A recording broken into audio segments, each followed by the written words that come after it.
Okay, it being 6 p.m., I'm going to call this meeting of the Select Board for October 2nd, 2023 to order. Please join me in the Pledge of Allegiance. To the flag of the United States of America and to the republic for which it stands, one nation, under God, indivisible, with liberty and justice for all.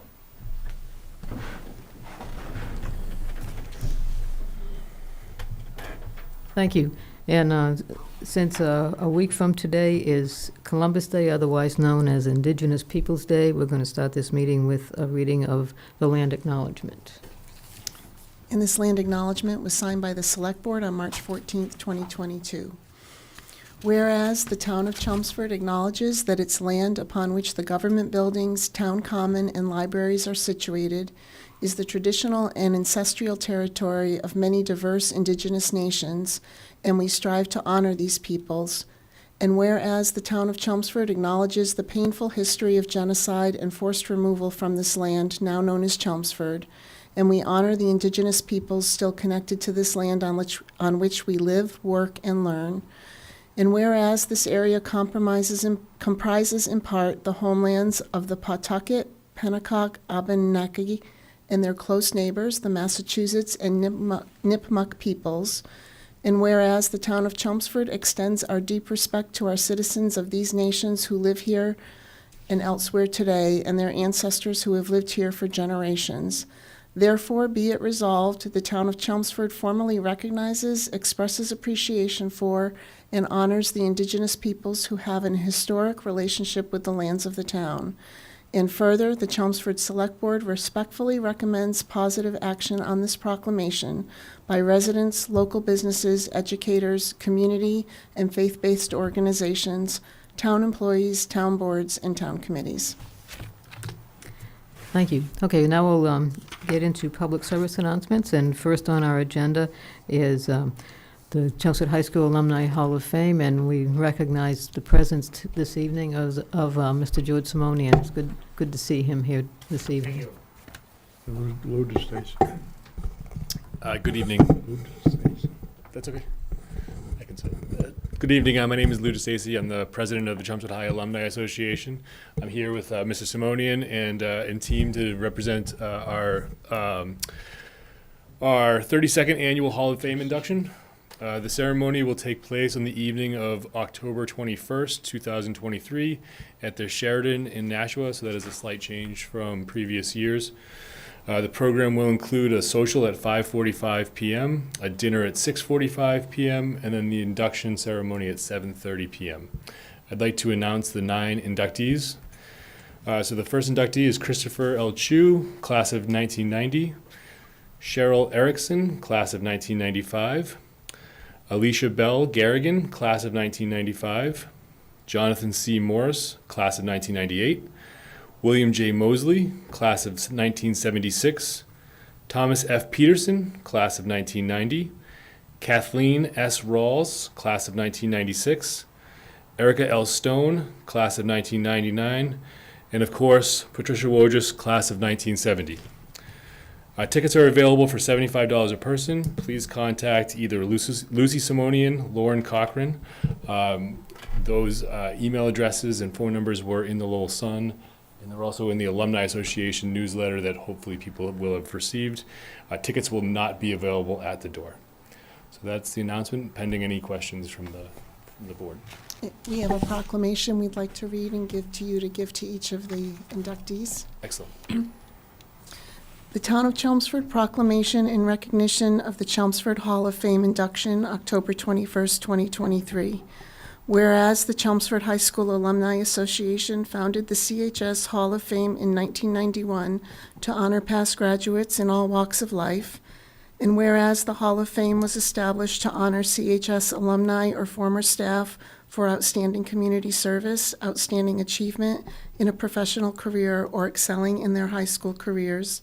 And whereas on October 21st, 2023, the CHS Alumni Association will induct the following CHS alumni into the Hall of Fame: Christopher L. Chu, Cheryl Erickson, Alicia Bell Garrigan, Jonathan C. Morris, William J. Mosley, Thomas F. Peterson, Kathleen S. Rawls, Erica L. Stone, and Patricia Wojers, signed by the Chelmsford Select Board and the town clerk.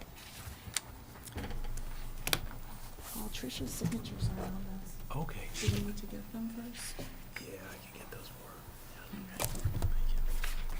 her. We'll get them to you.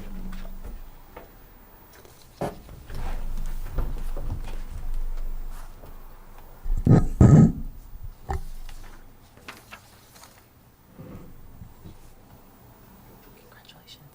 Thank you. Cool. So we'll continue on with the other public service announcements. Virginia? Sure.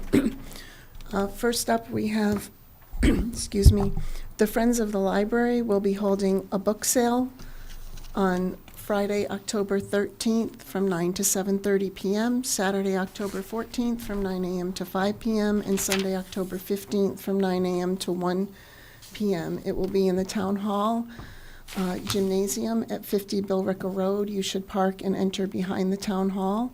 And on Sunday, from 9 to 1, there'll be some specials. All books will be $5 in a box. And from noon to 1 p.m. on Sunday, teachers, educators, and literacy groups can receive free books. And next up, we have the Board of Health is having an influenza vaccine clinic at the Chelmsford Senior Center on October 12th, 2023, from 3:30 to 7 p.m. From 3:30 to 4:30 p.m. will be for seniors who are 65 years of age or older. And the flu clinic is for adults 19 years and older. The address is 75 Groton Road, and if you have questions, you can call the health department at 978-250-5241. There is a QR code that you can scan to register on the flyer. And next up, we have another talk sponsored by the Board of Health called The Secret Lives of Teens and Tweens. It is on October 10th, 2023 from 6:30 to 8:30 p.m. at the Chelmsford High School Performing Arts Center. The speaker is a gentleman named John Madelman, who has 30 years of experience in this area. And the talk, The Secret Lives of Teens and Tweens, is a fun 2-hour presentation for parents and caregivers that focuses on what children in these age groups need, what they're thinking, and covers areas such as depression and anxiety, social media and technology, suicide, acting out behaviors, drug and alcohol use, and more. And you can call the health department with any questions at 978-250-5241. Next up, again sponsored by the Chelmsford Health Department, in honor of Domestic Violence Awareness Month, will be a forum on healthy relationships, understanding abuse, setting boundaries, and identifying warning signs. This is on Tuesday, October 17th from 6 to 7:30 p.m. at the Chelmsford Public Library. Registration is preferred, but it is not required. And if you have questions, call the health department at 978-250-5241 or email mcameron, Cameron, at chelmsfordma.gov.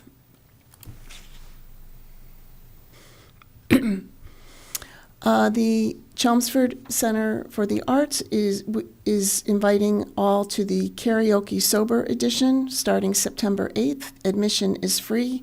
It's from 7 to 10 p.m., and these will be held the second Friday of the month, every month. And this one is also sponsored by the Chelmsford Health Department, and if you have any questions, you can call them.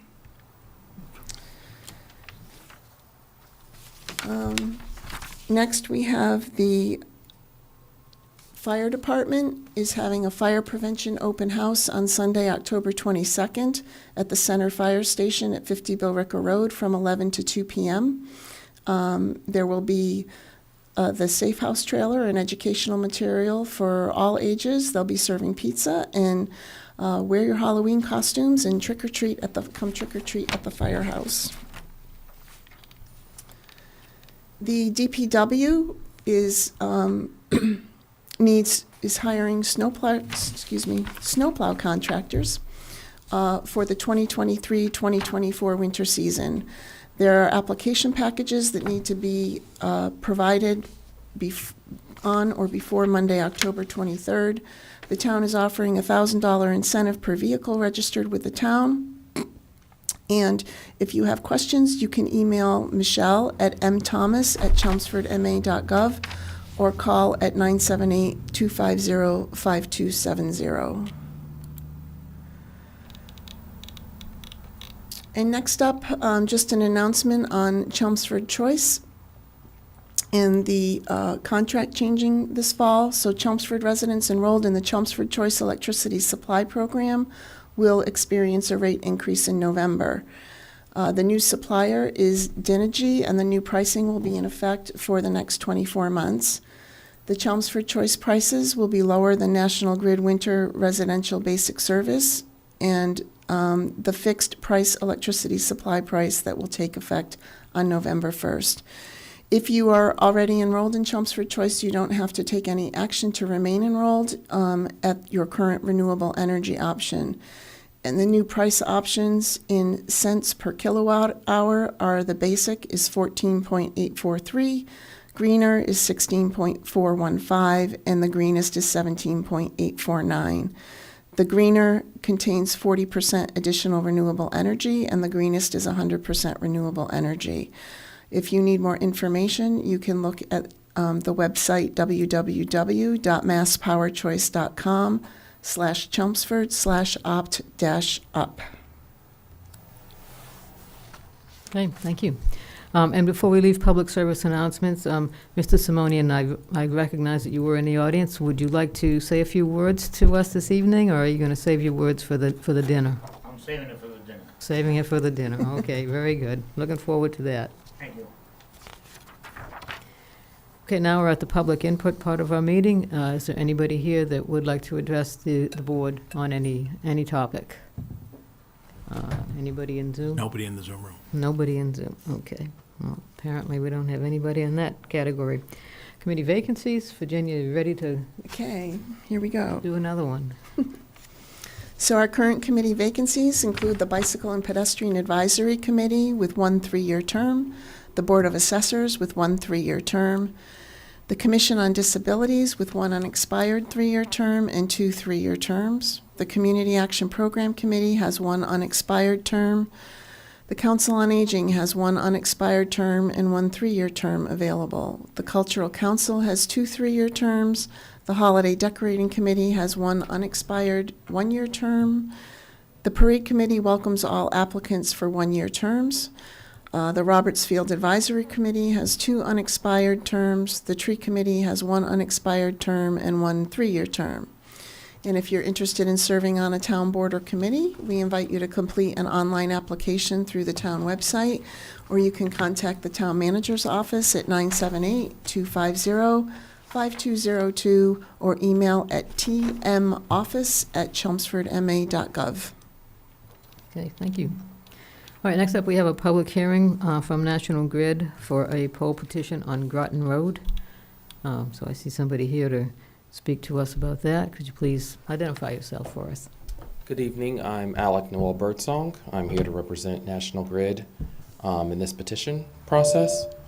National Grid is seeking to relocate pole 84 on Groton Road, 18 feet east of its existing location, for a new driveway and residential homes located at 264 Groton Road in Chelmsford, Mass.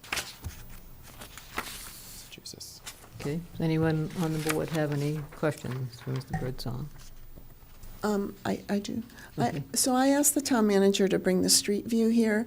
I'm just a little bit confused about where the pole is being moved to, because if you look at where the existing pole is, are you moving it right next to that driveway that's in the adjacent home where the mailbox is, or where's it going? My understanding So is... that's the adjacent home to 264 Groton Road. So where does the new pole go? I'm assuming that it's going to go right there. It's 18 feet east. So if you're looking at the property, it'll be moving towards the left. Yeah, it just doesn't show it, I mean, it's hard to tell on your graphic. It looks like it's right at the property line, not across the driveway. Okay. So where is it going to be located? And then that home is now gonna have two poles in its front yard? Okay. Is that correct? That's my understanding, yes. Why couldn't they move the pole to the east and not give that home two poles in their front yard? So I'm not sure, I'm assuming that it's probably because this pole is already so close to this. There's already a pole that's very close if you move it to the other side of the driveway. So there would be two really close poles together, and the conductors can only be so far apart, usually about 150 feet. So the poles can only be so far apart, excuse me. That's about 150 feet. So that would probably put it outside of that distance. So if you go on the other side of that home's driveway, you have 150 feet to the next pole that's also in that person's front yard? We should have 150 feet to the next pole, yes.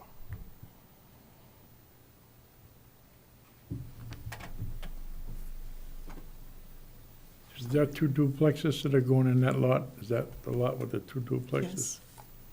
So I'm the not- pole, the pole where it is now, George, is in the way of where they're gonna build the road and the driveway. So is the new driveway gonna take over both of those driveways? No. It's Awfully it's close. only on the one property. So it's gonna be really close to the new. Well, that's neighbors. already been approved and vetted, that.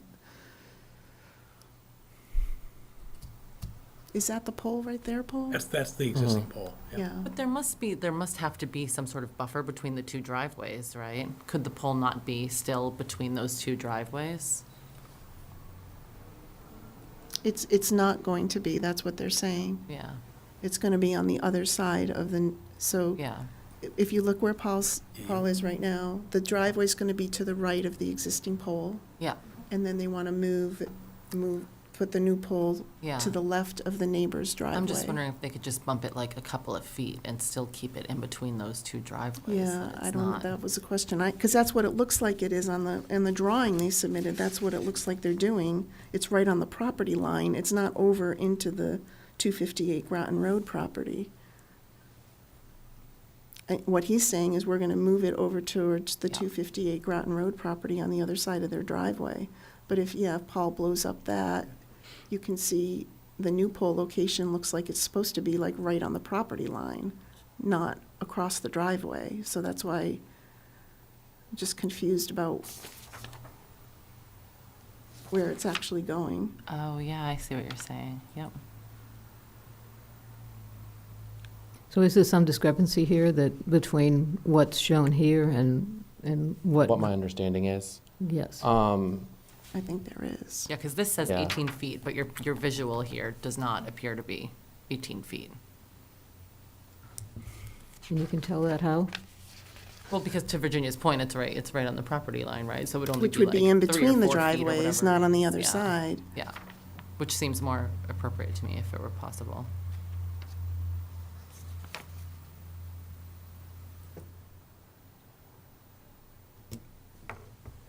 Would you like the design just to be closer to the person's mailbox instead? That would be a better option for you all.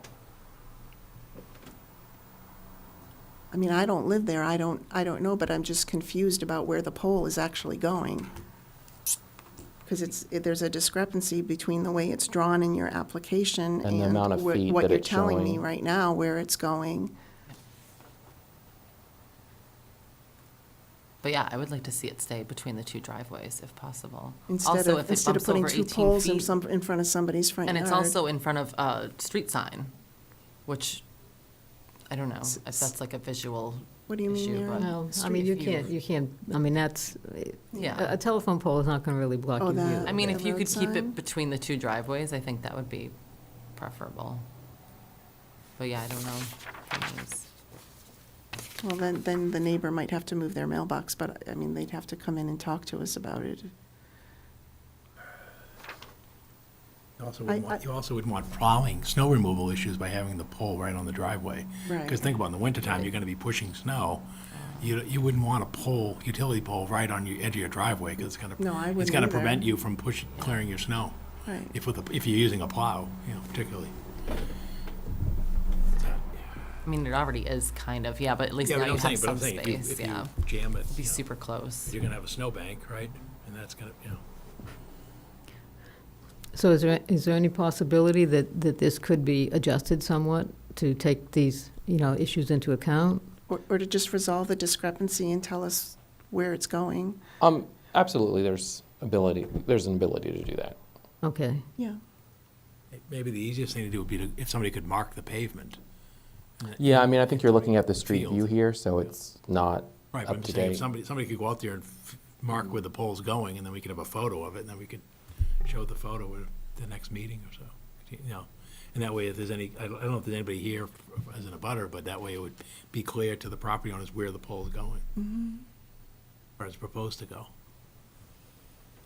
so you'd be okay with us continuing the hearing to our next meeting? It might be the end of, sometime towards the end of this month, to come back and tell us exactly where it's going to be. Yeah, anything that you all need to make you. That would you be know. helpful, thank you. You're welcome. Okay.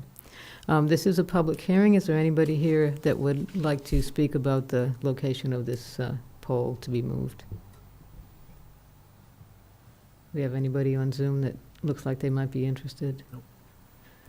Okay, so I'll entertain a motion then to continue, and we'll let you know when, well, no, we have to continue it What to. time certain? Okay,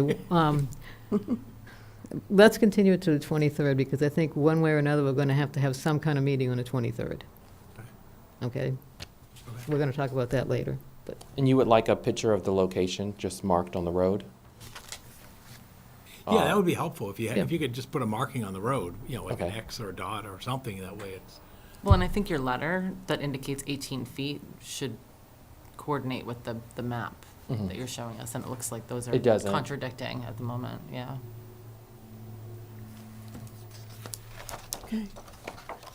You want to continue to the 23rd?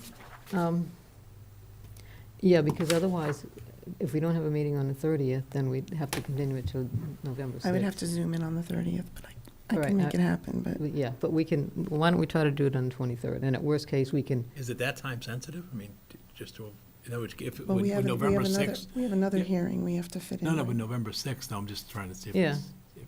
it's. I can't say for sure because I'm not the designer for the job. Most people want to complete the work very quickly, especially before the winter. They need you to move the pole before they can start work. Exactly. Yeah, so. And I think that your request isn't outrageous at all. yeah, and this should only take a few minutes, I would think. Yeah, So I would move it till the 23rd and okay. hopefully get that taken care of on that day. I will make a motion to continue the public hearing for the National Grid poll petition on Groton Road to Monday, October 23rd at 6 PM. Second. Do you want a second? Second it. Okay, we have a motion and a second. Any further discussion? All in favor? Aye. Okay, we'll Thank see you you. on 23rd. Thank you.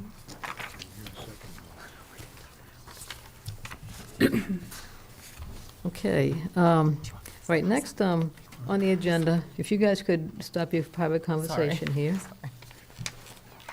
is, we have, as I mentioned at our last meeting, former Chair Mark Carrata did have several liaison assignments, and wanted to see who might be interested in at least temporarily handling some of those assignments. So if we can just go through them, and if you have any interest, we'll flip a coin to see who gets them, and otherwise, maybe somebody might not have a liaison for a while. Beginning with the Agricultural Commission. I know they don't meet very frequently, maybe, Paul, 3 or 4 times a year or so? If that, yeah. Anybody have an interest in that? If not, I wouldn't mind doing it, because like I said, they don't meet that often. Go ahead, Pat. All right, so I get that one. All right, CCA Town Hall Advisory Committee. Apparently, they meet once a month on the second Wednesday in the morning. That might be easy for some people and maybe not. Anybody have an interest in that one? I could probably do that one. Okay, we'll give that one to Erin. The Center Village Master Plan Implementation Committee, which meets the second Thursday of every month at 6 p.m. Anyone have an interest in that? I believe that is typically a virtual meeting too, isn't it? Generally, yeah. Yeah. So I don't know. I could help with that one. Okay. Historic District Commission, this one almost always is conflicting with ours. In fact, I believe they are meeting this evening. Anybody interested in that one? I mean, I already have the Historical Commission, so I could probably Okay, if you want to do that one, overlapping at least for now, yeah. agendas there. Okay. On our legislative groups, Mark Carrata was assigned to Representative Arcero. Virginia, you had indicated that you might be willing to take that for. I can if you want. Right. Permanent Building Committee meets the first and third Tuesdays of the month. And Virginia, you said you might be. Yeah, I can do that one for Okay. you, Pat. The Recycling Committee meets the first Thursday of every month. Anybody have an interest in that? If not, I would take that one. Take that one. You could do the clean energy There centers. you go, yeah. Roberts Field Committee, another one that meets as needed. Sometimes it's frequent, sometimes it goes months without a meeting. I can do that one if you want. Okay, very good. And then last is the Community Preservation Committee, and this one, the person is a voting member. It's the third Wednesday of the month, so it should be somebody that absolutely can make that, which I cannot. Virginia, I think you. Wednesday nights are horrible for me. I have a conflict. George, okay. Very good, thanks. That was relatively quick. Okay, and now we're going to go back to recommendations for fall town meeting warrant articles. And, Paul, I guess we could start with the specialized energy, since I see Bodby here. I was thinking the same thing. We might want to Safe. get that done, so he doesn't have to stay all evening if he doesn't want to. So, Bodby, did you have anything you wanted to add to your presentation from last week? Hi, Badru Blippen, Chair for CES Committee. The only information that I have that may be pertinent, we talked about on the presentation, Bedford is going for it. They're planning both FinCom and Select Board is making progress and has recommended it for approval. No contentions there. Carlisle is still working on its thing. Some information on cost. We will present some additional details for the town presentation itself on passive house or other cost structures, essentially for the townspeople to understand what the cost differentials are. It's also come to my attention through some discussions we've had through Mass Save that for at least for those homes that are under 4,000, they have computed this, that according to their model, is that the cost of pulling an extra, or the electrification of the outlets that they have to do, which probably is about 4 outlets equivalent, which is the heating, the cooking, and water heater and dryer maybe, are the 4 outlets, average about $350 to $400 extra to wire them up to the higher electrification standard. The solar panel cost that would be if it was a fossil mixed fuel home is for 4 kilowatts, anywhere between $2.50 per kilowatt. So it's about somewhere in the range of $9,000 to $11,000 max, which obviously you get free electricity for that, and you're running the home for that. So that's about the additional cost for going from the existing stretch code to the specialized code on a 4,000 square foot home. There have been some concerns or commentaries around, there may have been with UMass Lowell West Campus. I think all of you are in receipt of the information with regard to that. Additional observation has been regarding affordable housing, complexes, senior housing, and others. I will present some data or make that available post this meeting because I don't have it handy in a slideware. The cost studies that have been done by Passive House Institute with about 6 different properties, Salem, Cambridge, and a couple of other places, they're all within plus or minus 2 to 3% cost structures of ones that are with and without the regular codes. So that's the other additional piece of information to clarify. With that said, this is in line with And the it's new construction new only construction, still? absolute new Yeah. construction that's being built grounds up. And these are anywhere between 45 homes, 45 units to 100 units construction being built out in that cases, so to speak. So with that, we'll leave the select board to make the decision. Okay? Any questions, please? Padre made reference to the action that you took last time about the UMass West Campus. Do you want to just say what you found out for the public's benefit? Sure. I was able to contact Mark Baranski, who's the representative for Trammell Crow Residential for the redevelopment of 255 Princeton Street, which is more commonly known as the former UMass Lowell West Campus. Mr. Baranski informed me that he believes that the closing on that property in terms of the transfer of title will take place by the end of this calendar year, so obviously within the next few months, and that he expects that they would pull their building permits for the entire development in the first quarter of 2024, which means that the applicable date of this proposed bylaw, if it were to be approved, the opt-in code, would precede that, because that wouldn't take effect till July 1. He also informed me that the energy standards that were required under the Massachusetts, it's called the MEPA review, Environmental Protection Act review from the state. And part of the reason, as we noted at the previous discussion, that this took so long was that the state's energy standards were stringent and likely exceeded that of the stretch code. So there was no concern at all in terms of the impact on that project. Okay.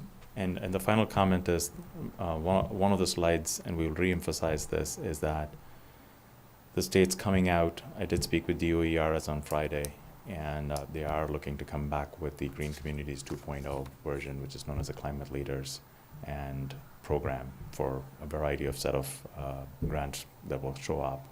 And this will position us, adoption of this code will position us to get additional grants for a variety of other things. So that's, I think if nothing else, in terms of the amount of building construction that happens or not happens and not being impacted because we don't have a lot of land to be developed, it's an opportunity to gain grant funding for the municipal operations and municipal upgrades. So with that, I'll leave that. Thank you very much. Okay, thank you. Are there any other questions about this article before we take a vote on it? I will make a motion for the select board to support recommendation of Article 25, adoption of a specialized energy code as presented. I'll second. Okay, we have a motion and a second. All in favor? Aye. Any opposed? Okay.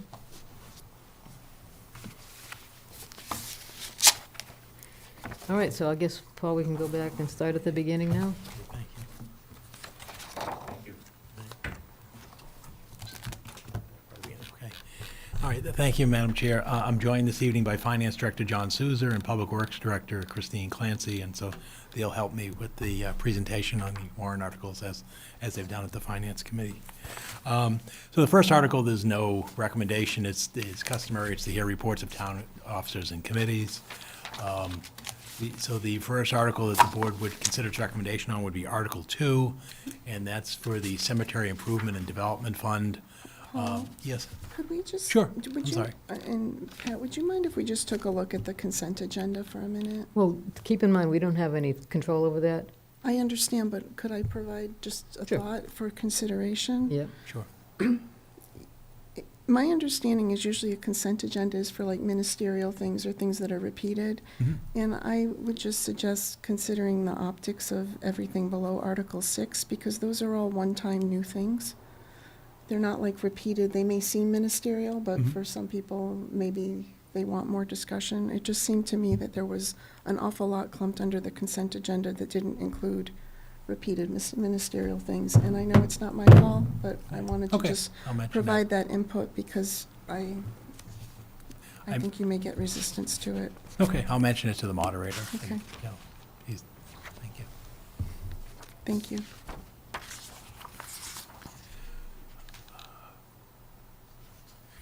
Article 2 is for the Cemetery Improvement and Development Fund. It's a request to transfer $75,000 from the sale of graves and lots to the Cemetery Improvement and Development Fund.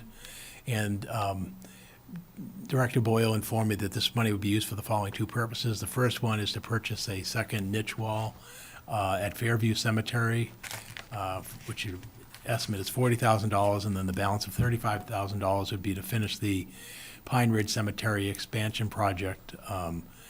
This funds would go towards the addition of a wrought iron entrance gate at the new River Neck Road entrance, along with the paving, loaming, screening, and hydro seeding. Are any questions on Article 2? No. Yeah. I'll make a motion to, for the Select Board to support, to recommend approval of Article 2 as presented. A second. Favor? Aye. Aye. Okay, 4-0. Thank you. Article 3 is the Sewer Construction Stabilization Fund, and the request here is to transfer $156,842 from free cash to the Sewer Construction Stabilization Fund. John Souza, our treasurer, collector, finance director, is here this evening. He can just sort of give you a quick overview as to why this appears for those, I know you're familiar with many of those watching, why this appears on fall town meeting warrant and how the number was derived. Good evening, Madam Chair, members of the Select Board, Town Manager. This is an article you be familiar with from recent years. The reason for bringing this forward is this is the amount of interest that we earned during the previous fiscal year on our sewer betterment funds and also the sewer capital construction fund, which is the $5 surcharge on the sewer rate. So what happens is the money actually has, because of the way the municipal accounting laws are, the interest money flows into the general fund during the year. So in order for us to appropriate this and set this aside so we can begin to draw upon this beginning around fiscal year 28-29 to pay sewer debt service, we need to set this aside. So we need a vote of town meeting to set these funds aside into the sewer construction stabilization fund so they'll be available in future years.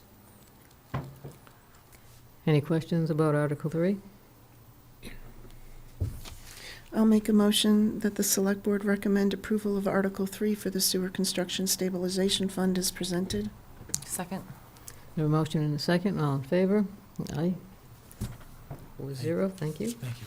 Article 4 is funding for a collective bargaining agreement. The request is to raise and appropriate $1,227,000 to fund the employee contract agreement between the town and the Chelmsford Firefighters Union for the period of fiscal years 23 through 25. So what's going on here is it's a funding for two fiscal years, the previous fiscal year and the current fiscal year. And then the final year of the contract would be in next year's budget. The adjustments to the compensation rate of the firefighters covered by this agreement is $1.75 per hour increase plus 2.5%. And then for the current fiscal year and next fiscal year, it's 2.5%.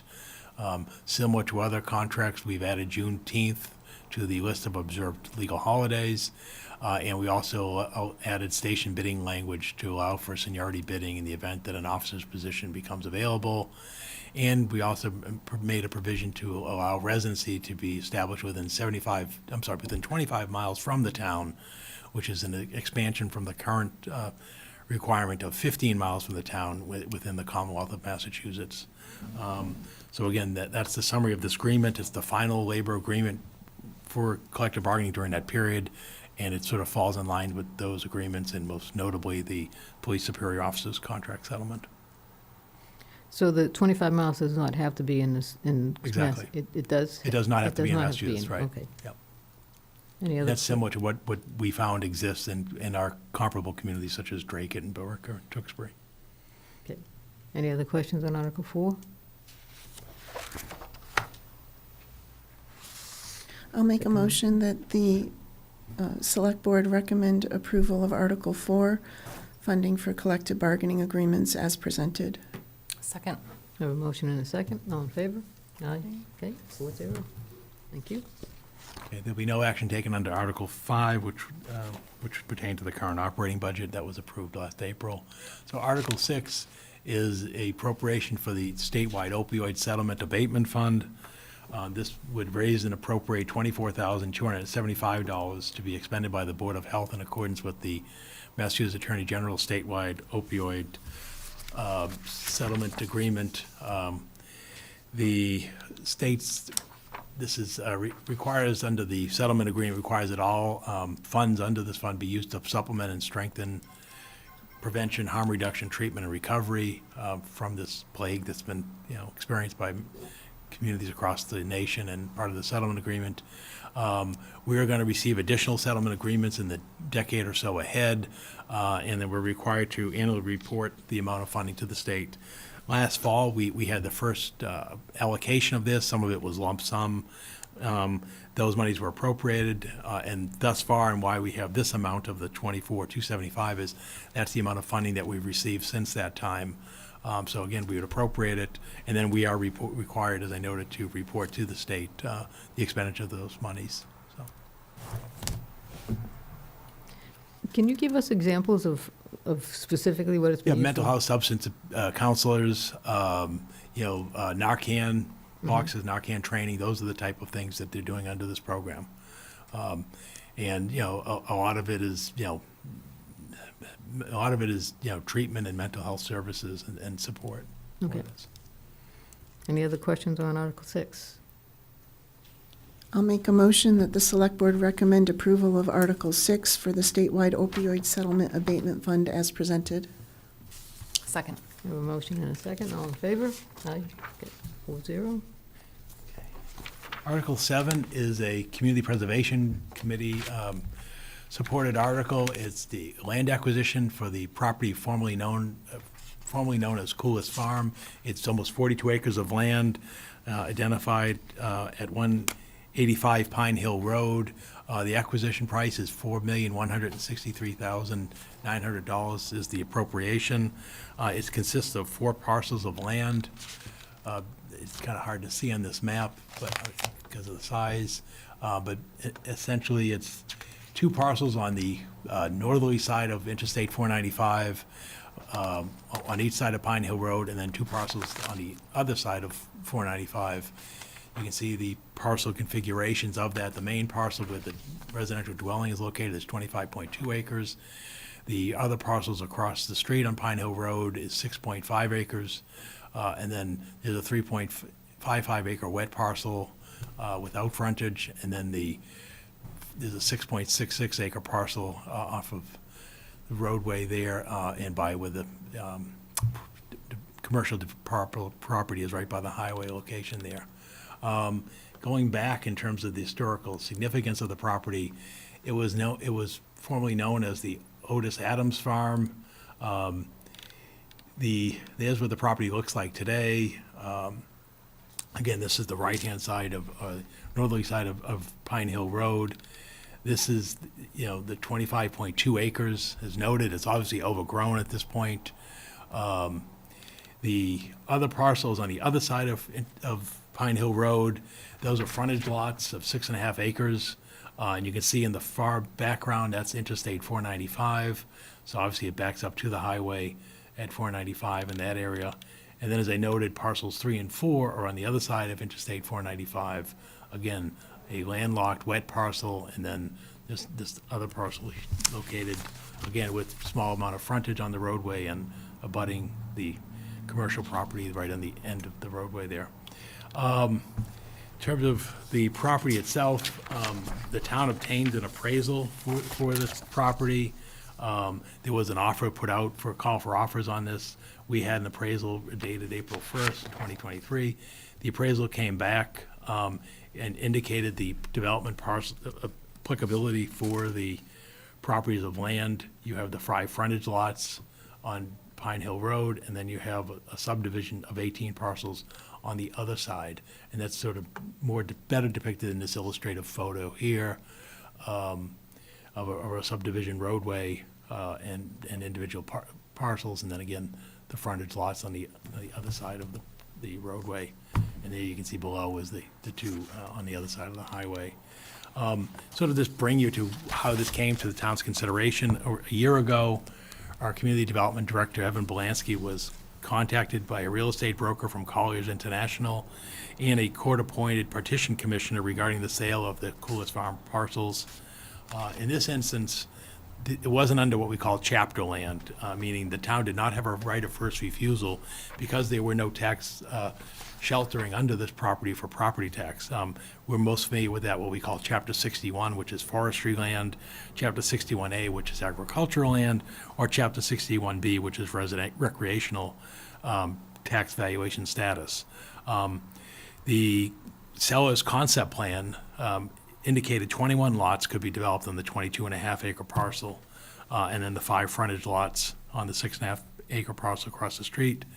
When we became aware of this a year ago, I reached out to the chair of the Conservation Commission to get some feedback, and the chair at the time informed me that the land had considerable conservation value.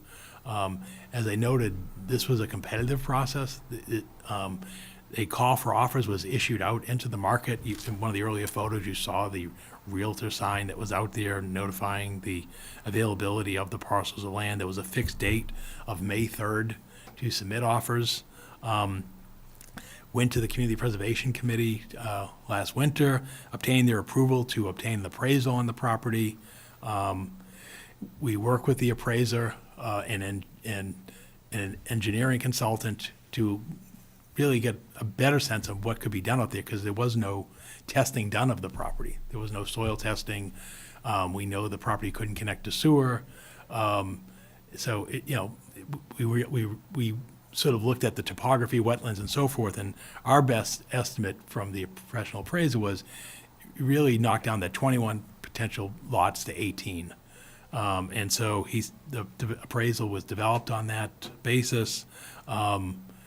We submitted the appraised value for the property to the offers.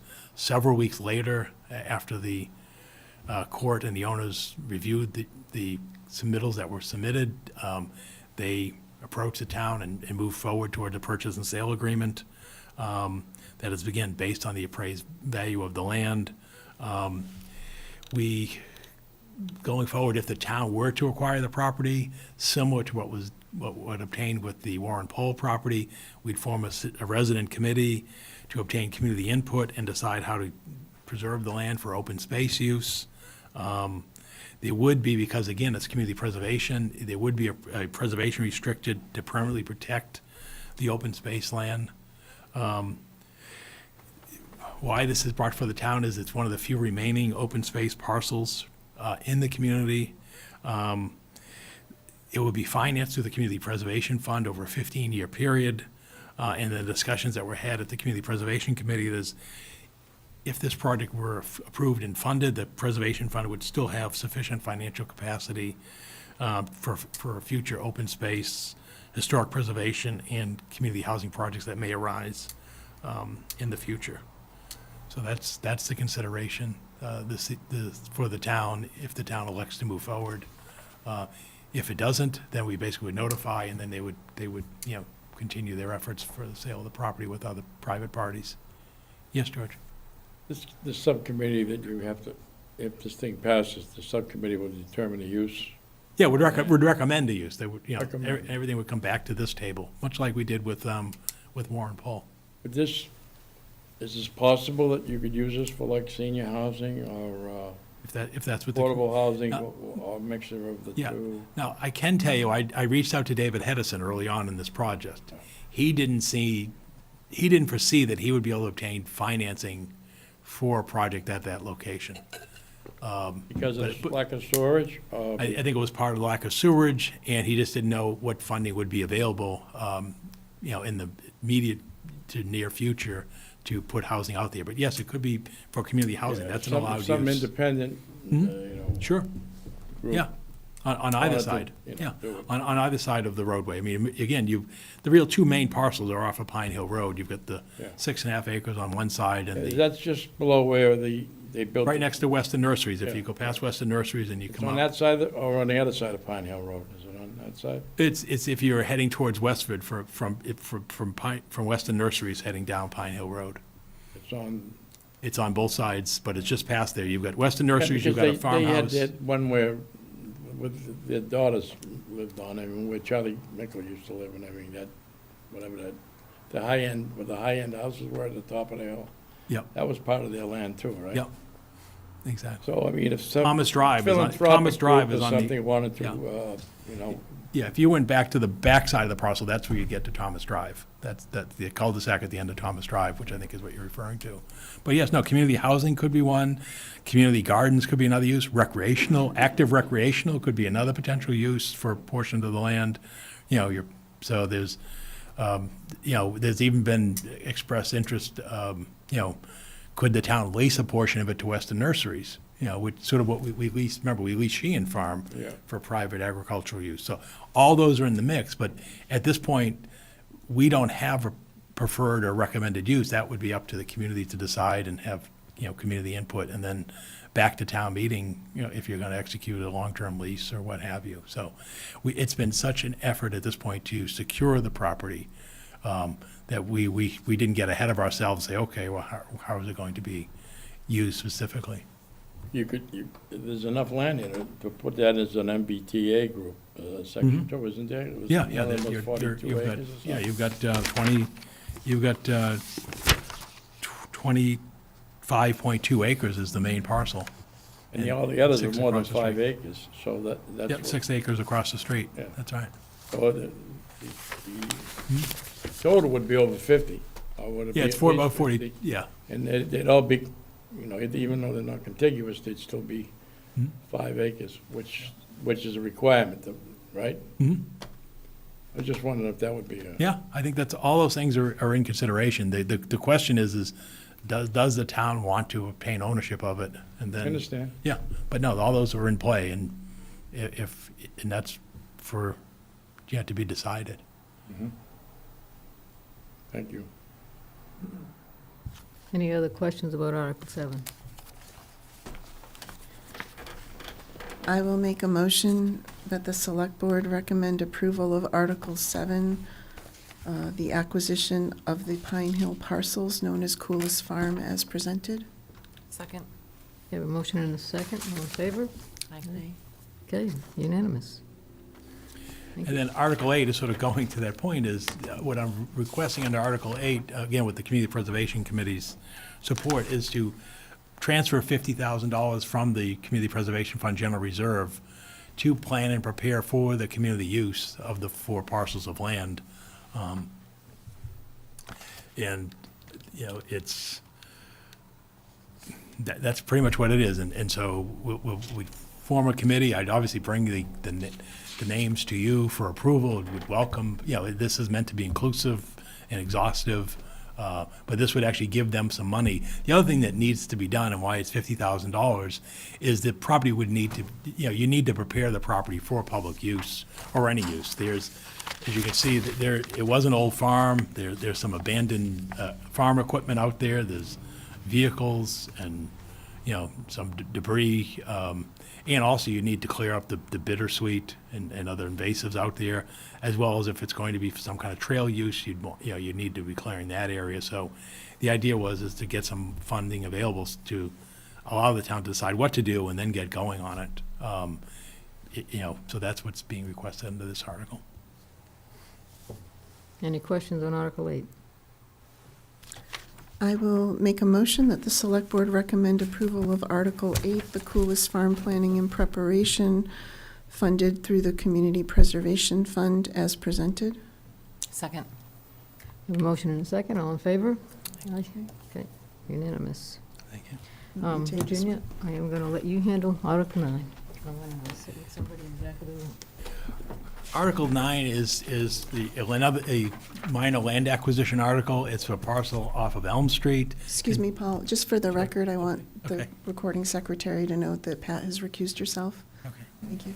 This is for a parcel of land located off of Elm Street containing 1.15 acres. And the acquisition cost would be the assessed valuation of $33,500. I know it's hard to see in these photos, but basically this property abuts the cranberry bog, which is why it's of environmental interest. It provides access on that side of the cranberry bog. Again, it just expands the existing corridor and would provide access from that side of the cranberry bog, which doesn't exist today. So that's the request under this article. It's very similar to one we did up at Stony Brook at last town meeting. Are there any questions or discussion? I'll take a motion. I'll make a motion to approve Article 9. Recommend approval. Okay. Yes, ma'am, sorry. I'll second. Okay, any further discussion? All those in favor? Aye, 3-0, one abstention.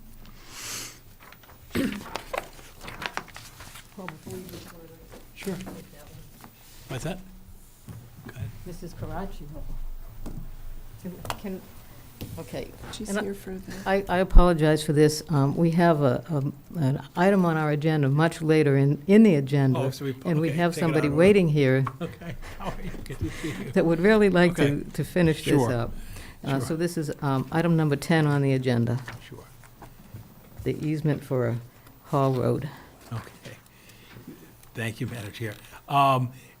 As the board's aware, the process for the preservation restriction of the Warren Pole property is nearing a finalization. And one of the finalization steps is to secure the easements and grant the easements that were approved at the town meeting at the time the land was acquired. There are two parcels. This one is ready to go and has been ready to go for some time. And so we bring this before you this evening for formal approval. As you can see, it's been prepared by town council. It's for the parcel at Hall Road, also known as Kate Lane. Again, this sort of best described as the driveway encroachment, again, as was presented, back at the time of acquisition. So there have been no concerns, and the survey work's been completed. So with your vote this evening, I'll sign on behalf of town. The grantee will be signing, and then it'll be recorded, and then we'll be all set. And then I'll be back at a future date for the other one off of Parker Road. Okay, any questions about this easement? Okay. I will make a motion to authorize the town manager to sign the grant of the easement for 43 Hall Road as presented. Second. Okay, we have a motion and a second. Any further discussion? All in favor? Aye. Great, thank you. You're all set, Nancy. Thank Thank you. Good to see you. Okay. Now back to Article 10, is that where we're? Article 10 is the Chelmsford High School kitchen renovation, and we're joined this evening, as I mentioned, by our Public Works Director, Christine Clancy, who will have children someday using the kitchen at the Someday. at the high school. So, thank you. So this is, this is to borrow an additional $1.5 million for the Chelmsford High School. We were before town meeting last fall, and we knew that we also are currently doing McCarthy kitchen, and at that point we were running into cost overruns, and I'll get into the reasons. Very similar reasons. It's just the scope of work, scope creep, and also a combination of just where the bidding environment has taken us today to where it was, I think, when we first thought about this project.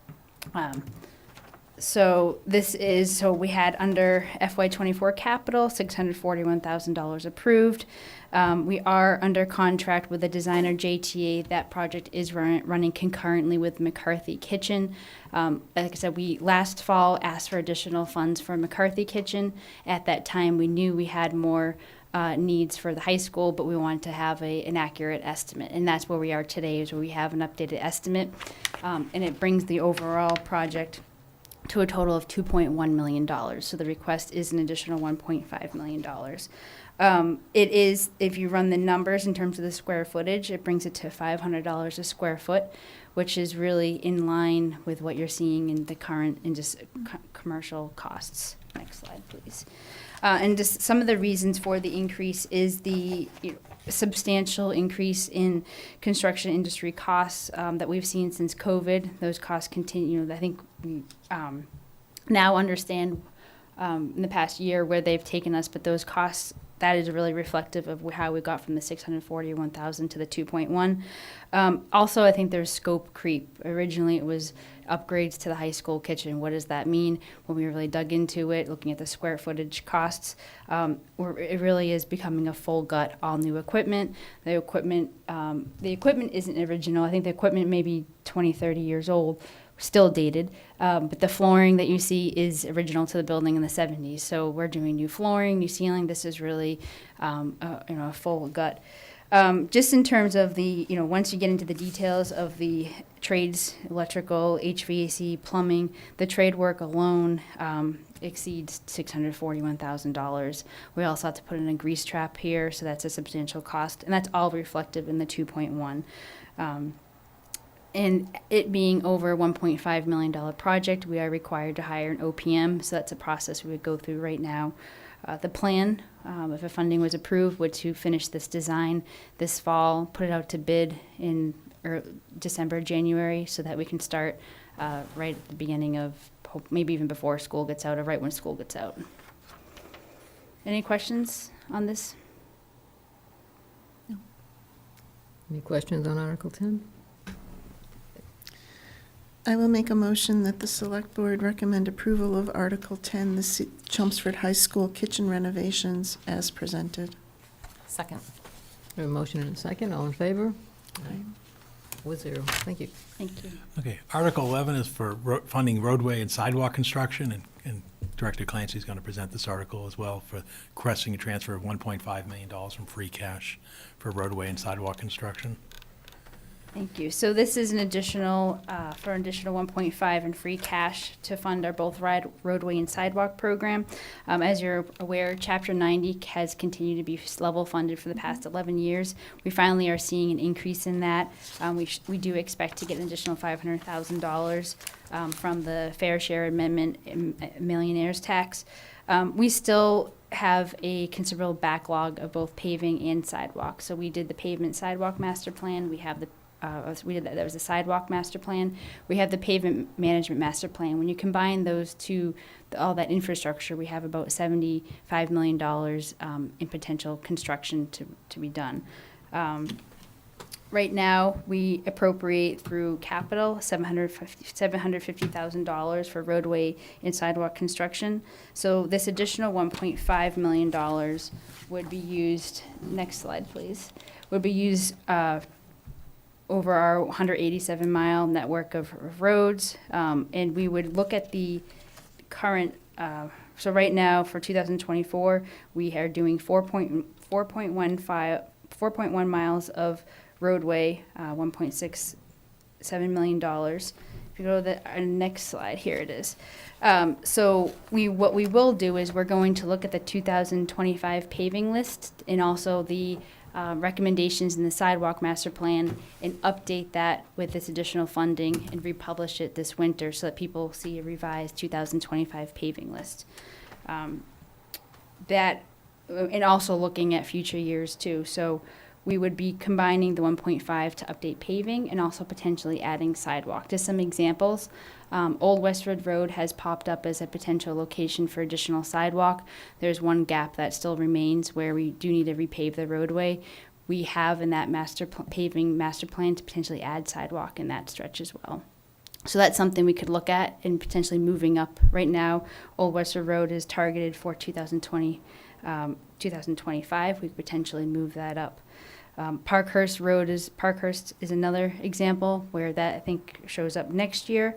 We also want to look at adding sidewalk there. So some of this funding would be used to update the 2024 and 2025 paving lists. Okay, any questions about Article 11?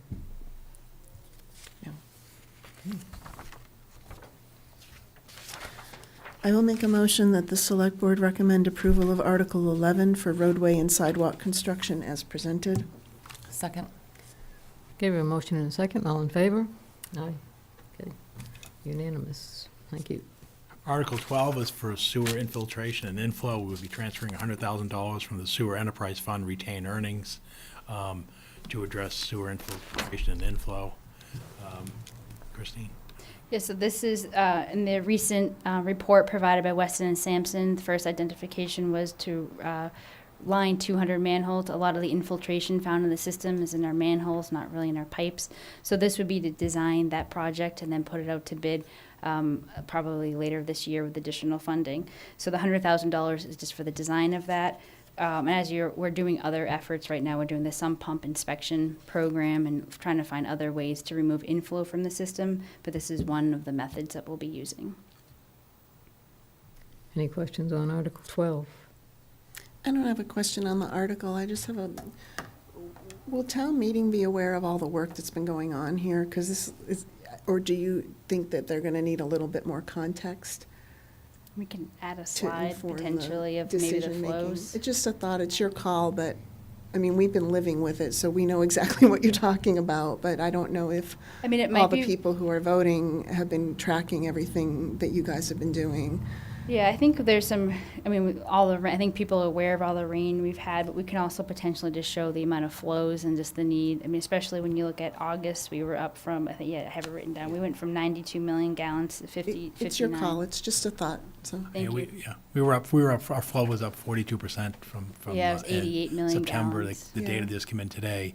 And what it technically means is, and I'll put this to you in a memo or email, if you take the 12-month rolling average, we are technically over our capacity at this point. Now, obviously, it's an extraordinary rainy 12-month period, but that is the concern, and that only happened once before, which is in 2018. And then we're seeing not just Chelmsford, but we're seeing even the flow from Tingsboro during that same period. It's the same thing. Obviously, the systems are inundated with inflow and infiltration, and obviously the capacity limitations at the plant. So I think we can provide a little more context. Sure. And one more thing to add is that the sump pump inspection program, I know we're still trying to put some word out there we are actually doing an entire town mailing. We did that targeted mailing, wasn't that responsive, and so it's actually pretty low cost to just do a postcard. So everyone's not going to get an envelope they have to open, but a postcard. So I think that will also help, just in general, provide some updates to the community. I'll make a motion that the Select Board recommend approval of Article 12 for the sewer infiltration and inflow as presented. Second. We have a motion and a second. All in favor? Aye. Okay, it's unanimous. Thank you.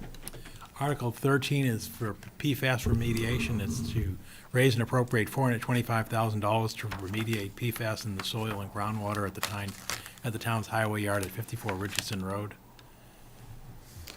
So this is an annual expense, I would say, for this upcoming year. It is substantially more than the current year and maybe in the future years. The $425,000 includes what's called a Phase 2 required under DEP, where it's about $175,000 of this cost is where we have to do some additional exploratory investigations, put 2 borings down to bedrock, and do a whole hydrogeologic study. So that is why this is requested for $425,000. This includes site monitoring, sampling, maintenance of the system, the remediation system that we have at 54 Richardson Road, and also potentially some of the media change out. Any questions on Article 13? I'll make a motion that the Select Board recommend approval of Article 13 for PFAS remediation as presented. Second. We have a motion and a second. All in favor? Aye. Unanimous. Now move on to minor capital articles. First one is for the Adams Library masonry repair. It would transfer $70,000 from free cash to repair the concrete stairs, stair treads, and reconstruct the northwest chimney of the Adams Public Library building. Thank you. So for this, we do have a FY23 capital request for the amount of $60,000 to rebuild the north chimney and the front stairs as pictured here.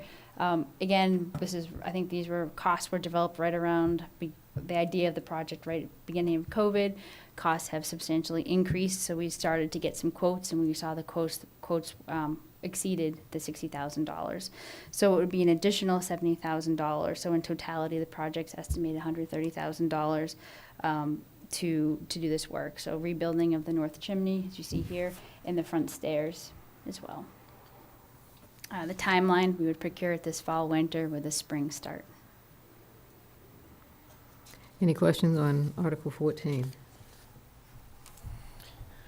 I'll make a motion that the Select Board recommend approval of Article 14 for the Adams Public Library masonry repairs as presented. Second. Give a motion and a second. All in favor? Aye. Unanimous. Article 15 is $30,000 for repairing the front stairs and walkway, wrought iron rails, and improve accessibility to the rear entrance of the McKay Public Library. So this project, since we were looking at the masonry at the Adams Library, also projects that were proposed and not funded though was the front entrance. When we looked at it, that snowballed into a larger project. So that in combination with the rear of the building. So I'll just go over the scope of the front is demo the existing steps as you see, install 2 new granite steps, a new walkway, and then also clean up the front entrance that you see pictured. The next slide, please, is the rear of the building. That provides the ADA handicap accessibility. It needs to be updated to truly meet ADA compliance. As you can see here, there isn't a level landing at the bottom of the ramp, and the ramp needs to be lengthened a little bit. So this scope of work would include replacing that ramp, and also we're going to look to see if potentially put some push buttons, handicap accessible push buttons to get into the building. Any questions for Article 15? I'll make a motion that the Select Board recommends support for Article 15 for the McKay Public Library entrance repairs as presented. Second. We have a motion and a second. All in favor? Aye. Okay, unanimous. Thank you, Christine. Thank you. Thank you. Article 16 is requesting $125,000 from free cash to be expended by the Select Board for the development of a community-based vision and strategic plan for the town of Chelmsford. I know you're very familiar with this, but forgive me because there may be many watching in attendance who may not have followed this, and it gives me a chance to go through the proposal. I most recently presented at the Finance Committee, and then based upon some of the response from the Finance Committee, I've revised the presentation, again, with Virginia's assistance on this project. So the question is, what's the strategic plan, and why should we do it? The strategic plan really is to articulate a clear vision for the community over the next decade. We are at the precipice of some major decisions, financial and community character-wise, in the near future.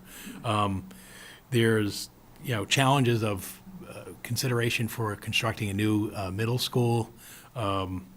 We're looking at the whole fire station configuration and renovation projects. The questions keep coming up. We heard it this evening about sewer, additional sewer capacity, the MBTA zoning, affordable housing. We've struggled as a board, with our own goals about a growth strategy for the community. And so what we're seeking to do is engage, as a number of other communities have before us and are currently doing.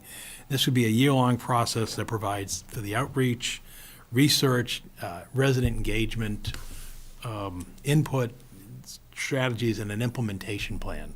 So it's not just a plan, it's sort of how do you go about and achieve the desired outcomes. And this really would shape policy development, prioritize the conflicting demands and opportunities with specific goals, and guide the allocation of what are limited resources in the community.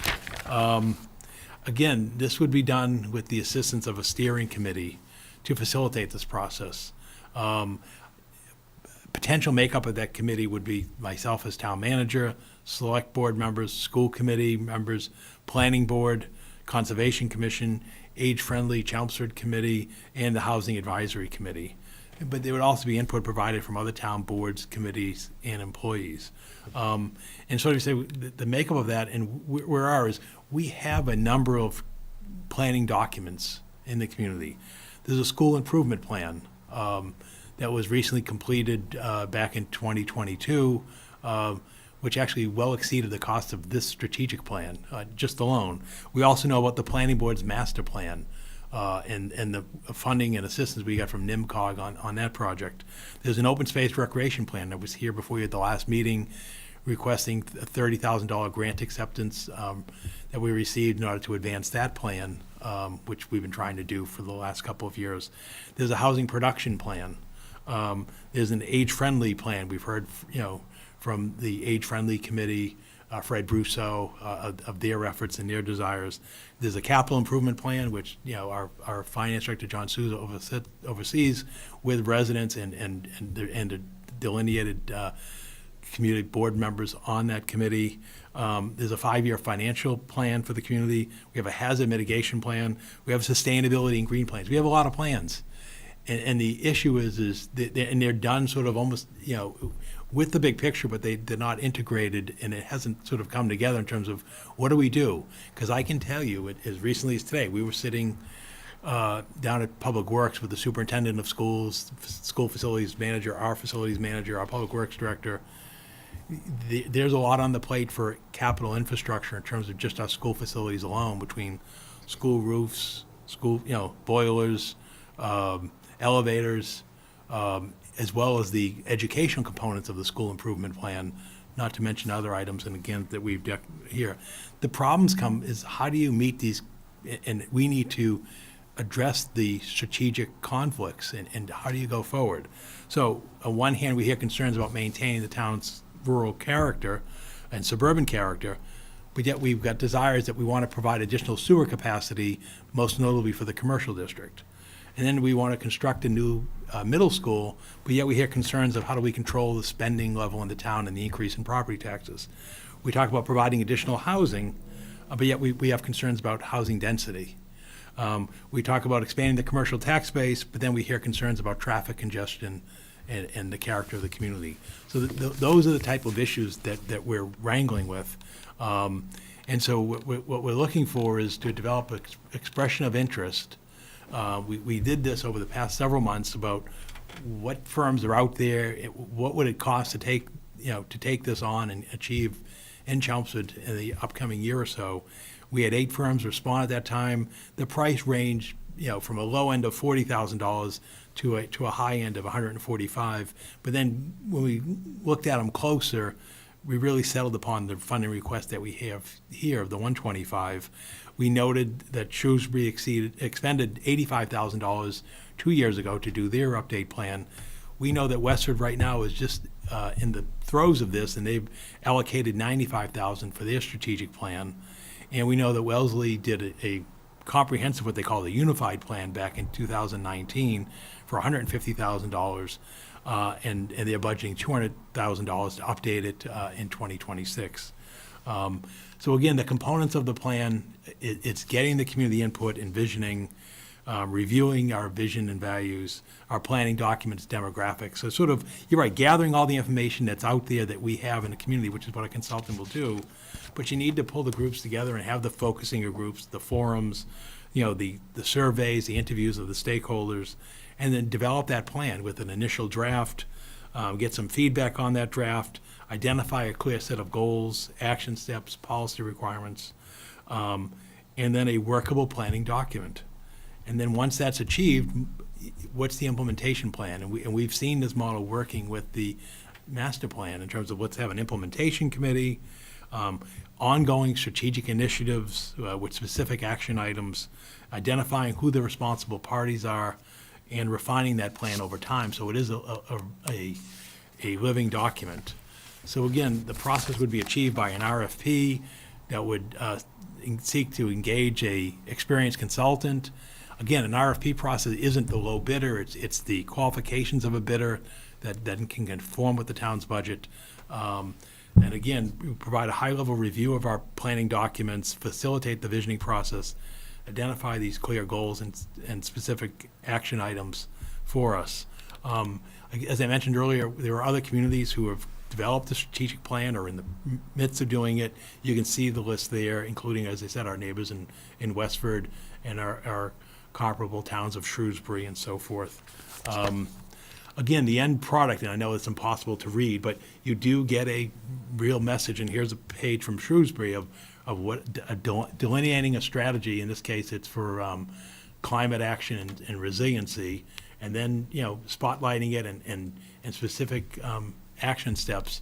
And then the one from the Wellesley Unified Plan, you know, here's one from the Natural Resources and Conservation, and again, it articulates specific goals, strategies, specific action items, who owns them, when they're going to get done, is it a high priority, and is it programmed? So that's the effort here. I know there was discussion at the Finance Committee, because I watched it on videotape after I presented 2 weeks ago, because I wasn't able to be there last meeting. This can't be done in-house, just like the master plan couldn't be done in-house. We don't have the capability or the the resources to do this in-house. And I think the worst thing to have would be that would be worse than not having a strategic plan, would be having a poor strategic plan. So again, you know, we look for your consideration and support for funding this, and hopefully the town meeting, you know, shares that, because we can't be all things to all people. We have some, and it's not just us, but all of our communities, and you can see why they're developing strategic plans, is what is the pathway forward in terms of what we want to do with the choices that are confronting to us now. Any questions on Article 16? I'll make a motion that the Select Board recommend approval of Article 16 for the strategic plan development as presented. Second. We have a motion and a second. All in favor? Aye. Okay, unanimous. Thank you. Thank you. Article 17 is transferring free cash to the stabilization fund. This is a request to transfer $947,537 from free cash to the stabilization fund, or it'll actually, whatever balance is remaining at that point, because this is the last financial article. And as the board recalls, we transfer our free cash into the stabilization fund, you know, for basically planning purposes, because in order to expend that money, you need a 2/3 vote to expend out of the fund. The current balance in the stabilization fund is $13.7 million. Our budget for the current fiscal year is $156.5 million. So we're roughly at 8.7% of stabilization fund balance in terms of our percentage of our operating budget. Our goals call for the stabilization fund to be between 5 and 10% of our general operating revenues. And again, we're in a period of high inflation, uncertainty of the economic future, and we're seeing governments, including our state government and our neighboring communities, increasing their cash reserves for what may be a bit of certainly an uncertain and maybe bumpy ride ahead of us. Any questions on Article 17? Paul, do you recall what our percentage of the budget was last fiscal year? Has the percentage gone up with this? I think it's slightly, it was like 8.3, I think it was. That's about right. Yeah, I think it was about 8.3% last year. Thank you. Anything else? Go ahead. I'll make a motion that the Select Board recommend approval of Article 17, free cash to the General Stabilization Fund as presented. Second. We have a motion and a second. All in favor? Aye. Unanimous. Thank you. And then we're going to bring Christine Clancy back for the article regarding the establishment of a public shade tree revolving fund. And this would add to our revolving funds a dedicated revolving fund for public shade trees. And the initial amount would be $30,000. Again, not an appropriation, it's a revolving fund. So, and Christine will explain how the money would come in and how it would be expended. Thank you. So the way it works right now under our tree bylaw is when you take down a tree, you're supposed to put back a tree. So any tree hearings that we have, we require that a tree be put back in place, or if it's not in that place, then we can decide where that goes. This is pictured here, a planting on the town common. We planted 18 trees earlier this year. We're planting 10 more, or more replacements right now in the downtown area and town offices.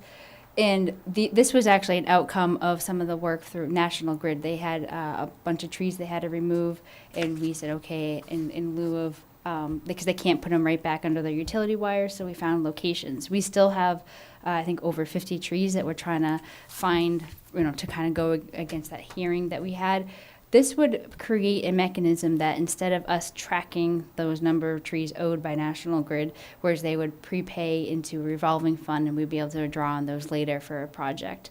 The way I think we'd set up, I had estimated $600 a tree for the tree purchase, the mulch, the loam, the fencing. And that's something that we would start, after this was put in place. And then I think it says 30,000 because we could withdraw up to $30,000 a year as needed. But right now, we're hopeful that DPW can continue to plant trees. We're finding that if we just plan for a spring and fall planting right now, we'll spend some time this winter looking at all of our town properties and see if there's any replacements needed. And so we'll do another planting that will still go against, hopefully, some of the trees that National Grid owes us. But moving forward, we'd have this fund in place. Okay, any questions on Article 18? I will make a motion that the Select Board recommend support for Article 18 for the Public Shade Tree Revolving Fund as presented. Second. We have a motion and a second. All in favor? Aye. Okay, unanimous. Thank you. Article 19 is a request to transfer $26,875 from the Community Preservation Fund General Reserve to be expended by the town clerk for the installation of shelving in the town's archived record storage vault. That's located on the lower level where the town clerk stores her records.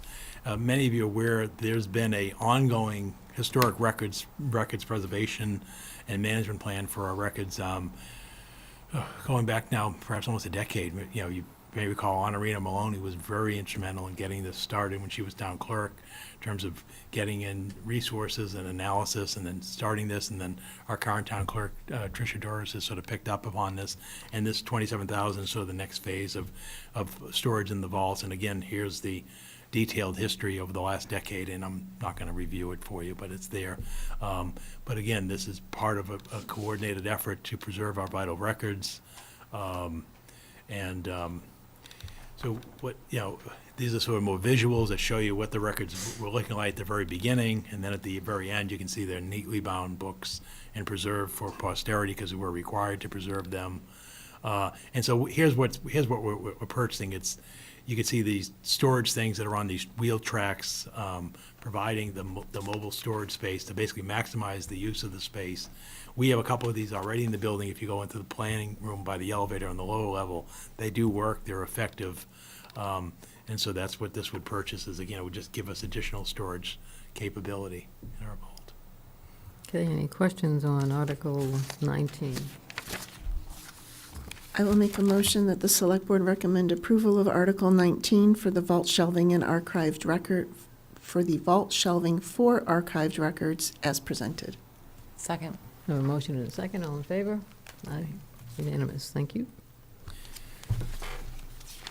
Article 20 was the presentation you received at the last meeting from Nancy Arroway regarding the citizen petition zoning change on Littleton Road that Michael Smith was the lead petitioner for. I think you took it under advisement at that time. Okay, anybody have any thoughts or questions or anything about Article 20? We don't have the proponent here, but if we have questions, we could try to address I them. think, I'm not sure if she's going to present it or withdraw it, or I think they're discussing maybe doing a village type of thing in place of that. They're kind of working together. I was just told this yesterday, so I don't know if that's true or not, but. As like a backup plan. When the planning board reviewed this with them, there was discussion at that meeting about whether what we really should be considering is a village district zoning. At that time, the petitioners didn't want to wait for that cycle and Okay. said they would prefer to move forward. Whatever's happened recently, George, I don't know, but I can tell I you did that's what speak happened to at the somebody planning on board meeting. Somebody on the board, and they said they had met with Nancy, and she kind of was more favorable to working together than she had been.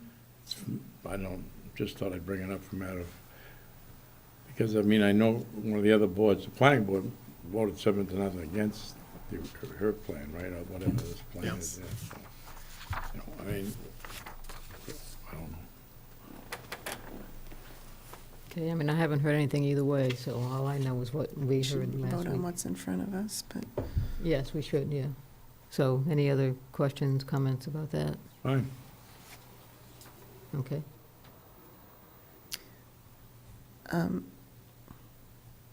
I'll make the motion. I'm going to vote against this, but I will motion that the Select Board recommend approval of Article 20 for the zoning bylaw amendment of RB to RC for a portion of Littleton Road as presented. Second. Okay, we have a motion and a second.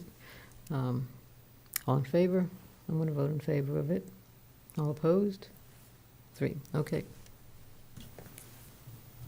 Okay, Article 21 was the zoning article regarding adult social daycare, and that was voted, you made a recommendation at your last meeting. Yeah, we already 4 to voted 0. on that. Yep, Right.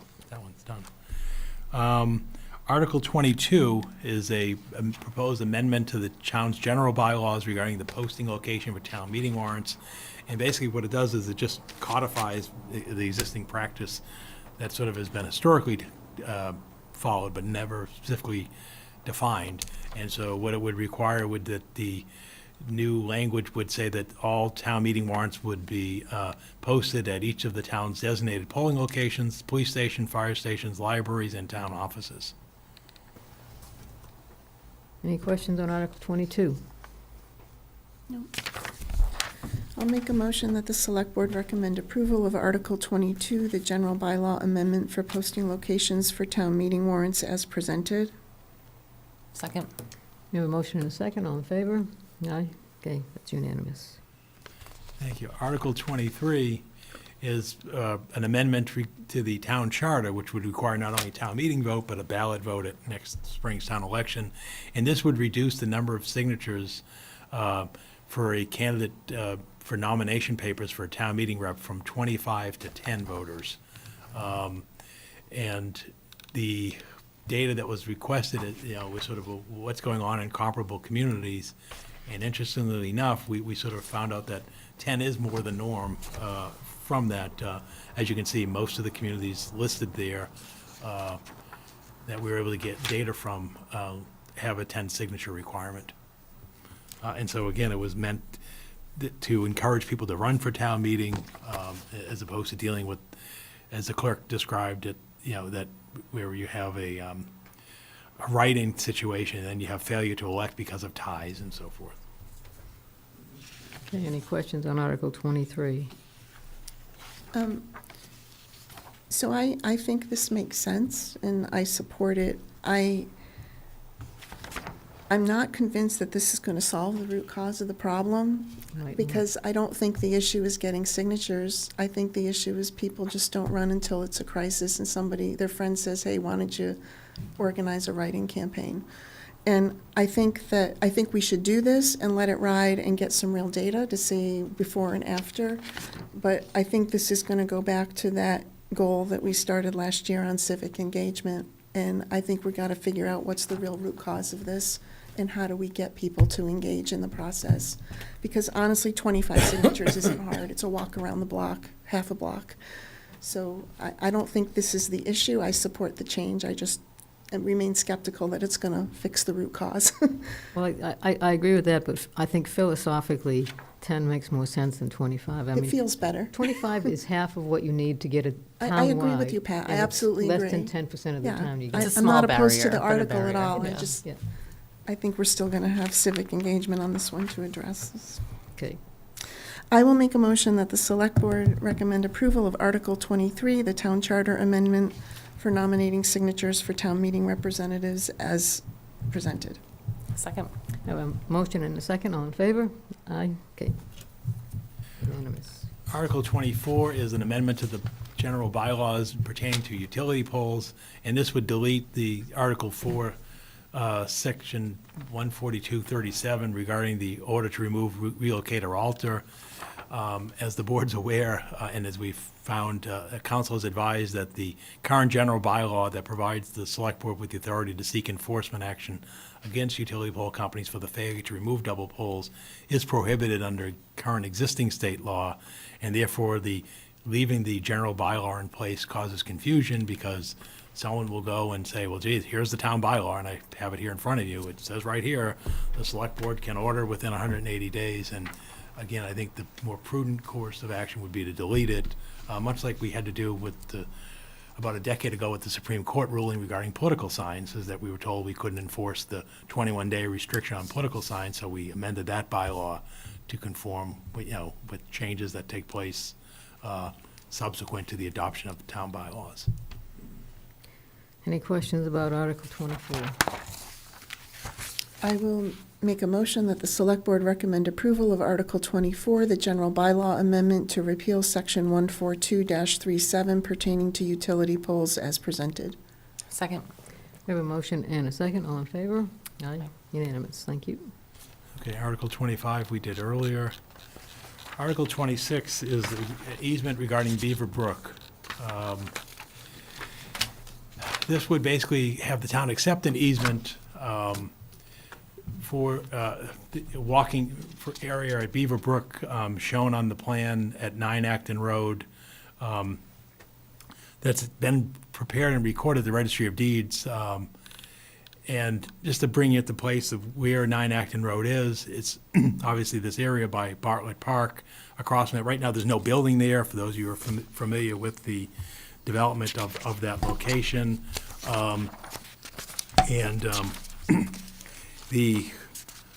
Here's the copy of the shown plan that shows this 8-foot easement on what's now the Barron property at that site. It would allow access across the property. And I want to pull up the graphic on this because, again, I watched the discussion at the Finance Committee last Thursday evening, and I think there's some information that would help you and may help town meeting and certainly may have helped the planning board at the time. Because I went down and I spoke to the planner, Evan Belansky, today, and I said, Evan, explain to me why the planning board took the easement on this redevelopment. And he explained to me that the easement is required under the Center Village Overlay Zoning Bylaw. So that's why an easement was obtained and recorded with this project. But the interesting thing is the concerns that were raised last night pertaining to the abutting property at Gristmill and the issues, difficulties they were having with the brook walk that's on the other side of the brook. But most notably, this property here at 9 Acton Road, the easement that's going here, doesn't get you to the brook. Never mind crossing the brook, because there was discussion about, are we going to build the bridge across the brook, everything else. As you can see, Gristmill owns both sides of the brook to the rear of this property. So again, I think what happened here, this was a ministerial act where the planning board obtained the easement because they were required to under the zoning overlay bylaw. In the event that at some future time, if further development and so forth were to happen, that step of an easement across the property would be secured. But obviously, nothing is going to happen and would never happen until something happened with the adjoining property because, as you can see, the rear of this by the brook on both sides is owned by Gristmill 1. And then there's other lands where there aren't any easements. So again, this would inform the board that this easement was obtained as part of the approval of that project, and there's no active plans to utilize the easement other than it would be recorded. And again, at some future date, if there were to be something, you can be sure it would come back to town meeting in the community, and likely, obviously the butters would be notified because, as you can see, nothing can happen. You basically have an easement that goes across the property but ends at an adjoining property. So that's what I wanted to share with you in terms of additional work. Because again, I think there was not clarity in terms of what was taking place here. But this easement is already recorded? Yeah, it was recorded with the, because That's what it I'm was confused about. delineated in the approval plan, and you know, and The you may approval be aware plan what for happens. what? The planning board's approval for this project. For you know, which project, 9 Acton? Yeah, 9 Acton. And so what Okay. happens is, when they go before the planning board, you know, holds public hearings, approves the project. As you know, there was a lot of back and forth. The plan gets decided, the vote takes place, they write the decision gets recorded at the town clerk's office as an appeal period, and then after the appeal period, they record at the registry of deeds. Well, the easement was recorded with that because it was part of the project approval. So what's? So the question becomes, well, what if the town doesn't approve the easement? Right. In essence, what we understand is it would ultimately be abandoned because the town meeting never accepted it.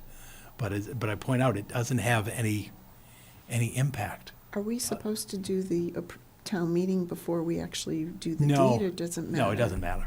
It doesn't matter, but They just both have to be in they place? just both have to be in place if there's ever to be a use of the easement. So, again, because I think there was some question about, well, where did this come from, and what's the plan and the work? And the bottom line is, it came from the requirement of the overlay bylaw, and there is no plan to construct bridges or do anything at this time, because quite frankly, you really can't do anything other than, you know, you can get an easement across their property. So do you have any input as to why that was put into the overlay bylaw to begin with? Was it in regard to another property or just? Because it was the overlay bylaw in general, because the concept of the overlay bylaw was to provide access in the To the brook brook. walk. Yeah, okay. That's General, what it was. it was general access It to was the general brook, yeah. access to the brook walk, and therefore, I guess the vision was that over time. Yeah. And you remember, there was, and we were on the board, George, there was a bond authorization for $5 million that was going to do a brook walk that was going to go from before this property all the way past Oddfellows, all the way to Summer Street. It never got funded or advanced, but that was the concept. And the idea was, well, we should be taking initial efforts in the event something were ever to mature in the future. To give access to That's everyone. why yeah. that's why it was put in there. Makes sense.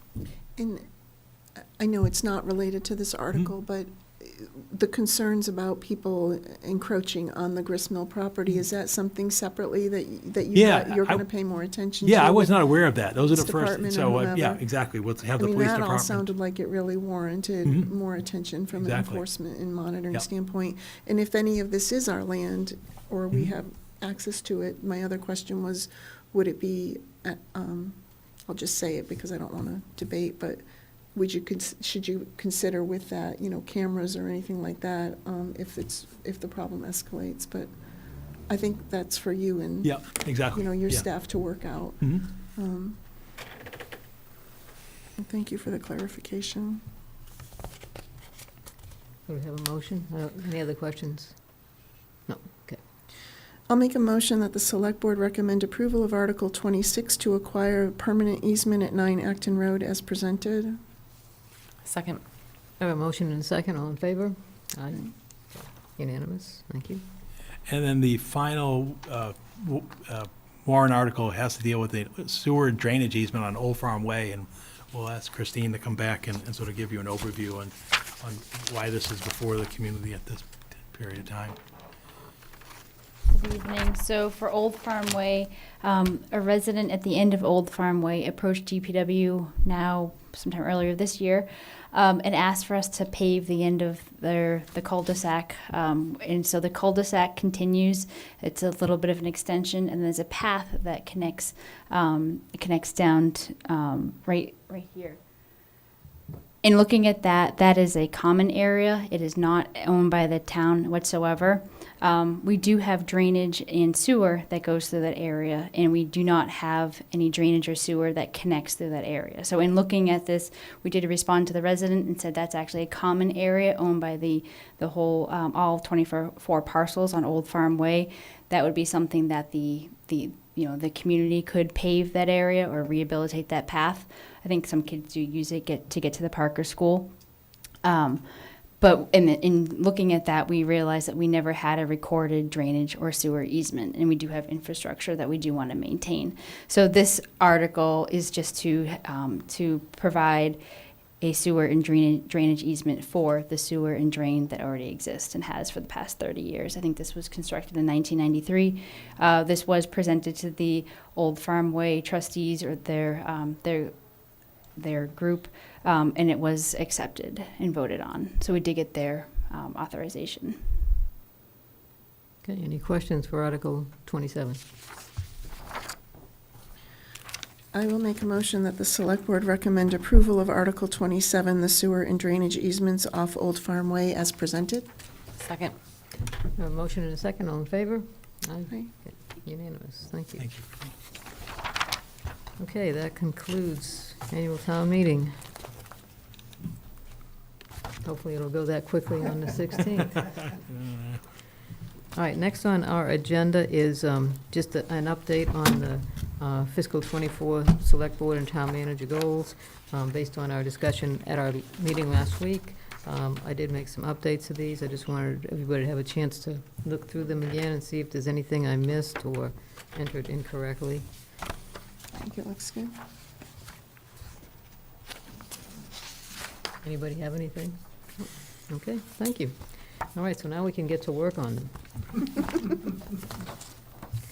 All right, next is a discussion about our October meeting schedule, which we briefly talked about earlier. Typically, we would have a meeting on the 23rd of October. If town meeting goes 3 nights, then town meeting would also happen on the 23rd of October. But we do have one expected public hearing that, for a local business that is anxious to get moving on their project. Since we need to set a date certain for when that public hearing would be held, and because of other conflicts that members might have, a suggestion was made to create a regular agenda for the October 23rd meeting that would have all the things we normally would have, including this public hearing. If by some reason town meeting goes to a third night, then we could meet here at 6 o'clock on October 23rd and take everything else out of the agenda, defer it, and do just that public hearing. And it should, if we have to, we could even we could continue that. We're going to continue that public hearing anyway, probably, since it is an alcohol license. So we could do that and still be at the senior center in time for town meeting at 7:30. And then if we had to, we could meet again on the 30th for the rest of whatever would be on the agenda for the 23rd. We already have a meeting scheduled on November 6th. If we can do some combination to where we don't have to meet 3 weeks in a row, that would be ideal. I guess ideally, it would be that town meeting finishes in 2 nights, and then we don't have to scramble with manipulating things. When's the last time town meeting went over 2 nights? It's The last 2 years, it's gone 2 sessions, fall 2 town sessions, meeting, but not Yeah. 3. but not 3. Yeah. Yeah, it hasn't been very recent yet. Right. So, I think it's probably better than a 50% chance that we'll finish up in 2 nights. That's just my opinion, but somebody will probably filibuster just to make it go longer now. And if we wind up having to reduce the agenda on the 23rd, would we also keep the National Grid poll continuation that night? So Yeah, we told them to come back we could probably then. keep both of them Yeah, and then that would, yeah, and still get Could to only the be senior 10 center in minutes time. anyway. yeah. So if, I'm fine with that if that approach and works. hold the 30th as a backup if we need it. right, yeah, It's fine. all right, good. That was relatively easy. Okay, we already did number 10. So we're to meeting minutes. This is just you announcing. Oh, you're right. Sorry about that. Okay, we don't have any actual minutes to approve this evening, but I do have an announcement with determination of releasability of executive session minutes. The minutes for release are September 25th, 2023, the opening part of our meeting. That's what that is, right? So that really shouldn't be there. That was minutes to approve minutes, so that one's okay. Okay. And minutes not for release, August 21st, 2023, segments 1 and 2, and September 11th, September 23, segments 1 and 2. So I hope I did that okay. That's the first time I've done that way. Yeah, and I think that we're missing September 25th, segment 2, so we'll have to catch that the next time. I don't think we They're not had- approved yet, Yeah, Oh, I'm sorry. right? Yeah. Oh, you're right. I'll check that. I can't believe I got that. Okay, on to liaison reports. George, anything? No? Aaron? No. Okay. Virginia? I just have a couple things. From the Age Friendly, Lisa Maroney is working with Mass Hire Lowell to organize an Age Strong Job Fair, which is happening this week on Wednesday, October 4th, from 10 to 12 at the Town Hall offices. And you can visit masshirelowellcc.com/cc job fair if you're interested in that. They have completely sold out in terms of companies coming to that job fair. And there is a flyer if you want to get it from Lisa or look online with a list of the companies. And then the only other thing I wanted to mention is one of the things that we had done in our civic engagement goal last year was to reach out to the schools. And Paul has been working with his department heads and Stephanie Quinn from the high school or from the school system to organize having department heads visit third graders in Chelmsford who are interested about learning about the community history and government. And so, I mean, there's got to be at least a half a dozen dates or time slots in October where his department heads will be going in and talking to the third graders. So I think that's really great. Yeah, cool. Yeah. Is that it? Yep. Okay, I just have a couple of things. First of all, condolences to the family of Rebecca Markey. Some of you may know Rebecca. She was a longtime member of the Conservation Commission. She also served on the Community Preservation Fund Committee and the Open Space and Recreation Plan Committee. You sound surprised. You look She surprised. passed? Yes. I didn't know that. Yeah. Her Oh, wake sorry. was this evening, yeah. Oh, sorry to hear that. Yeah. And she also was a director on the Chelmsford Land Conservation Trust, so you can get a sense for where her passions lie. She was a really wonderful person, and she's going to be missed. Also, congratulations to dispatcher Richard Demers, who retired from his job as a public safety dispatcher last week after more than 30 years in that job. So he's beginning a well-deserved retirement. And I just also want to mention that I did attend the Fall Festival last Saturday on the Common. Thought it was a very well-done event, and I hope they do continue that because they had lots of different varieties of vendors and princesses. and Don't forget the princesses. princesses kids. too. Yeah. It was really and well attended. Very well attended. I think maybe because it was the first weekend and it wasn't raining in so long, people wanted to get out and do something. So that is it for this evening. Do we have a motion?